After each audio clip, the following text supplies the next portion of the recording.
Hi guys, this is Alea Jan and welcome back to my YouTube channel. So for today's video, ano nga ba yung kailangan natin gawin para makuha natin yung loob ng bata and paano natin alagaan yung bata edad 4 na taong gulang hanggang 6 na taong gulang. So ito based on my experience. Ayan, so nung bago ako dito, grabe talaga yung lala ng ugali ng bata na to, napaka-spoiled.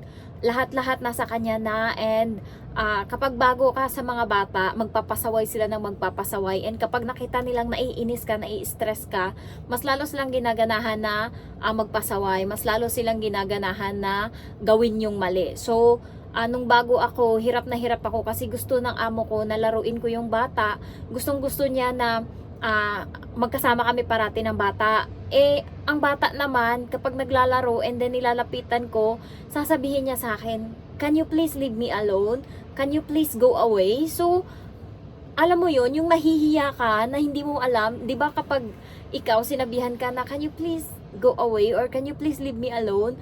Masasaktan ka talaga, and yun yung nararamdaman ko nung bago ako dito. So ilang beses niyang ginawa yon and naiipit ako kasi ayaw ng amo ko na umalis ako dun sa bata, and yung bata naman ayaw na nandyan ako katabi niya. So yun yung struggle ko, and ang ginawa ko, wag niyong gagawin na wag niyong pagalitan yung bata, wag niyong anuhin. Hayaan nyo lang siya, kuhanin nyo yung loob niya, kung ano yung gusto niya ibigay nyo muna, kung ano yung tawag nito, yung mga bagay na gustong gusto niya gawin is ibigay nyo muna, kasi ano talaga, kailangan mong makuha yung loob niya. Kung kailangan mong bigyan siya ng pagkain, bigyan nyo, pero be careful kasi ayaw ng ibang mga nanay or ayaw ng ibang mga amo na pinapakain ng mga non-healthy foods yung mga bata, yung mga maraming mga chemical. Ayan, so akin hindi ko to pinapakain ng kung ano-ano. Ayan, so paano ko nakuha yung loob niya? Nilalaro ko siya parati and binibigay ko yung gusto niya nung bago ako. Hindi ko siya sinasaway, hindi ko siya pinapagalitan.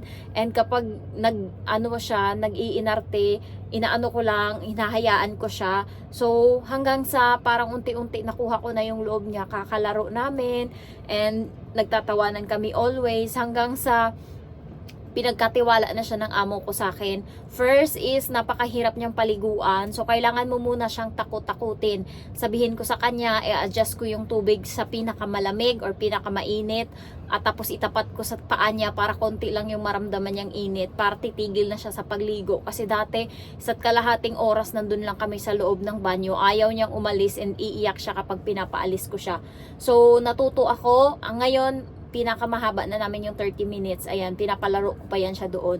May mga laruan siya doon sa may liguan niya. Kaya, ano talaga, grabe yung mga bata dito. And ultimo, tissue, ipapaabot pa sa'yo. Kagabi, ako yung pinapatoothbrush niya ng amo kong babae kasi nga nagmamadali siya. So, umihi siya and umalis lang ako saglit. Kinuha ko yung mga bote. And then, tumawag na, tissue daw. Nandyan lang sa harap niya yung tissue, kukunin niya lang. Hindi pa magawa. Gusto niya ata isubok ko sa kanya. Tapos pumunta ako dun sa kanya. Sabi ko sa kanya, "Wala ka ng kamay?" Sinabi kong ganun talaga sa kanya. "Wala ka ng kamay? Oh my God!" Sabi kong ganun. Tapos natawa siya. So, yung mga ganyang bagay, yung iasa, kahit bata pa lang, inaasa na sa katulong lahat. So, ganun yung nangyari sa akin. Pero, nakuha ko yung loob niya kasi binabasahan ko siya parati ng libro, and then, hindi ko siya pinapagalitan, and kapag nagagalit sa kanya yung mama niya, papa niya, sa akin siya tumatakbo and yumayakap. And also, yung mga laro namin is napakaano talaga. Minsan yung kortina ginagawa namin yung parang camping, parang bahay-bahay. So 'di ba sa probinsya nagbabahay-bahayan kami, ganyan ginagawa namin. So dinala ko yan dito. So minsan nandyan lang kami sa loob ng bahay-bahayan na yan and hindi kami umaalis, diyan lang kami. Nagsusulat siya, kunwari ginagawa niya yung homework ko kasi nag-aaral daw ako. Bali, siya yung nanay and ako yung bata. Ako yung pupunta sa school and siya yung maghahanda ng pagkain ko kasi siya yung nanay. So, ganun yung mga laro namin. And, naano naman ako kasi unti-unti kong nakuha yung loob niya. And pag pinapakain siya dati, napakakonti niya kumain. And ngayon, ginagawa ko, isinusubuan ko siya para dumami yung kain niya. Kasi dati, napakapayat niya talaga, napakagaan. Alam mo yung matatawa ka na lang pag kinarga mo siya kasi parang 10 kilo lang siya. So, ngayon, umabot na siya ng 15 kilo. And natuwa yung nanay niya doon kasi nga dati payatot siya. Kahit yung mga lolo is sabi sa nanay niya is ang payat ng bata. Binilhan siya nung yung si cucumber, yung parang linta sa dagat, nakadiri, yun yung pinapakain sa kanya para tumaba-taba siya. Pero hindi siya tumaba siya kasi sinusubuan ko siya. Hanggang dati yung isang bowl ng kanin kasama mga ulam-ulam, hindi niya yan mauubos. Ngayon nauubos niya na yan. Pinapakain ko talaga sa kanya. Hindi pwedeng hindi, masuka-suka ka dyan, kainin mo talaga yan. Kasi ganyan yung ginawa ko dati sa pamangkin ko, kaya tumaba yung pamangkin ko. Pinapakain ko talaga kasi sa una lang naman mahina yan sila kumain kasi hindi pa nag-enlarge yung bituka nila. Pero pagka araw-araw mo pinapakain ng madami, masasanay na yung tiyan nila na madami kumain, and ayaw na nila niya ng konti kung kumain. So ayun, tumaba na siya, and kaya siguro hindi ako mabitaw-bitawan ng amo ko kahit maldita ako, kasi nga yung bata is nasasabayan ko. Kung gaano ka-energetic yung bata, dapat ganun din ka-energetic. And kapag nandun kayo sa park, wag nyong, kasi pinapasyal ko to sa park yung bata, so wag nyong hayaan or wag na mag-cellphone lang kayo, and yung bata is hayaan yung maglaro, kasi minsan magkakaroon sila ng aksidente dyan, lalo pag yung ibang bata is nagkainitan sila, nagtulakan. So binabantayan ko talaga yung alaga ko, and marami akong nakikitang Pinay na hindi nga nila binabantayan yung alaga nila. Minsan merong mga pasa, galo. So paano mo ngayon i-explain yan sa amo? And yung amo ko is ayaw na ayaw talaga na nasusugatan yung bata, ayaw niya na nasasaktan. Kapag umiyak nga to, dati nung bago ako dito, kasi syempre ilang buwan silang walang katulong, 5 months. Kaya pala yung basher ko nandito, nanonood ka ba? So sabi niya, paano ko daw nasabi na naghihirap yung amo ko, kasi nga bakit daw nakakuha ng katulong. So umabot sila ng 6 na buwan muna, nag-ipon muna sila ng pera bago ako makuha nila. So hindi sila ganun kayaman. Ayan, so mga 6 months, kasi last kong nakita is November, last day ng katulong, and June na ako dumating. So ang daming talaga. And yung amo ko, kahit wala siyang trabaho, kahit stay in siya, marami siyang hanas. Umuuwi siya minsan alas 12, alauna na. So hindi niya magagawa yung gawaing bahay, hindi siya marunong. Kaya talaga kailangan niyang kumuha ng katulong, kasi maaga pagigising dito para magluto sa bata. So kung wala siyang katulong, ano siya ngayon? Hindi ko lang maintindihan. Kaya kahit mahirap sila or kahit hindi sila ganun kayaman, is kukuha talaga sila ng katulong kahit na wala siyang trabaho, kasi marami siyang kailangang iasa sa akin. Umaga pa lang, alas 5 pa lang, bumabangon na ako and nagluluto. Kasi kung hindi ako magluto, yung bata is walang makain sa tanghalian kasi nagbabaon tong bata. Whole day sila sa school. Pumapasok siya alas 7:30 and umuwi siya is alas 3:30. Sinusundo ko siya sa bus stop 3:45. So yun yung araw-araw na niya. And minsan may extra activity siya nagwo-workout siya, and then minsan may English lesson pa siya, and minsan may skating. Kaya kailangan talaga ng katulong kahit na tsaka hindi marunong yung amo ko sa gawaing bahay, hindi siya marunong. So pagdating ko dito, kahit tiles na yung bahay namin, nakatsinelas siya, kasi nakatsinelas sila, kasi nga para na siyang para ng lupa yung bahay. Kapag dinikit mo yung dinikit mo yung paa mo sa sahig, is ang itim-itim na, pwede nang mataniman yung nila, yung bahay nila, yung sahig pwede nang taniman. Sobrang daming alikabok, sobrang itim. Kaya nagchichinelas na sila sa loob ng bahay. Hindi naglilinis yung amo ko nung wala silang katulong dito.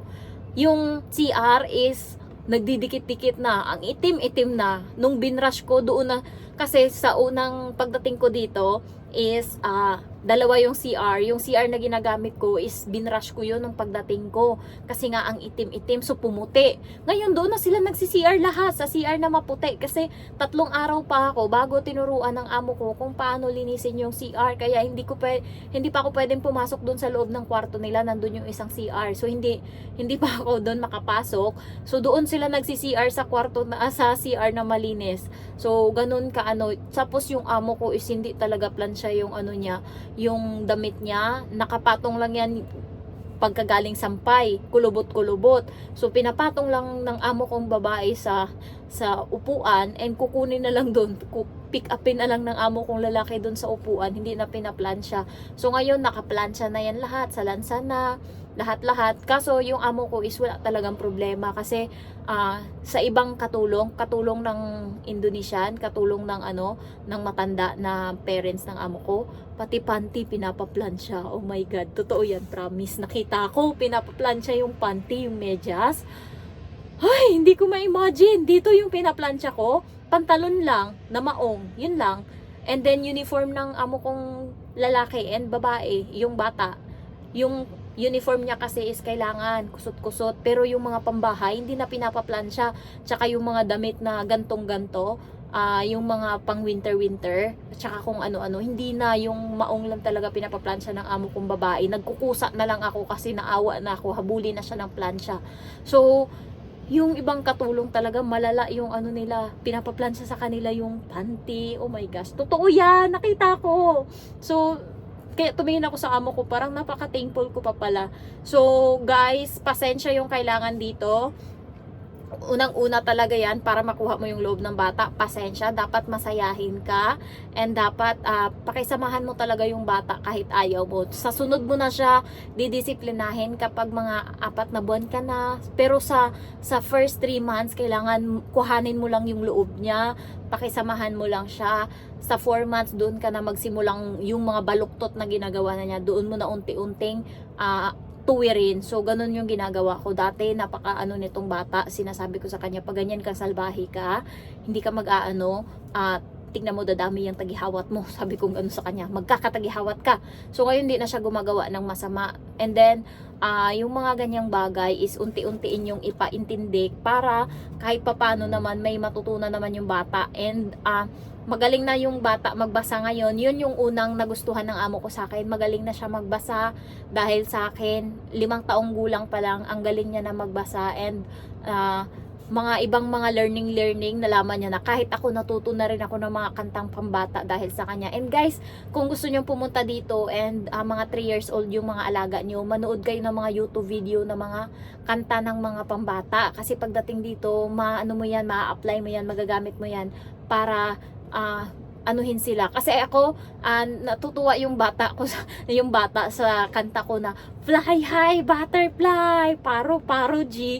Tapos ganyan, kahit nasa daan kami, magugulat na lang ako, bigla siyang magsabi paro paro G, paro paro G. So matutuwa kahit nasa daan kami, nagtatawanan kaming dalawa kasi kahit anong kantahin ko, nakukuha niya na agad. So, gusto niyang matutong magsalita ng Filipino. Sabi ko sa kanya, bakit mo papag-aralan? Hindi ka naman mag-aano. Sabi niya, gusto ko matuto. So, yun, umiyak siya nung ayaw ko siyang turuan. Kaya ngayon, tinuturuan ko siya paunti-unti ng mga salita namin. And okay naman sa amo ko yun. Sabi niya nga, Jen, do you know what's the word nyapon? Sabi ko, how did you know that? Sabi ng amo kong babae, Japan yan, ibig sabihin. Sabi ko, sa amin, ano yan? Dinner. Sabi kong ganun. Sabi niya, Tapos ayun, na tinuturuan ko lang yung bata pa unti-unti and nagkakanta kami. Yan. So, kayo guys, kung ano yung hilig ng bata is i-explore nyo pa para anuhin nyo kung ano yung gusto niya para yun yung mga laruin nyo muna. Ayan, thank you for watching. Bye-bye.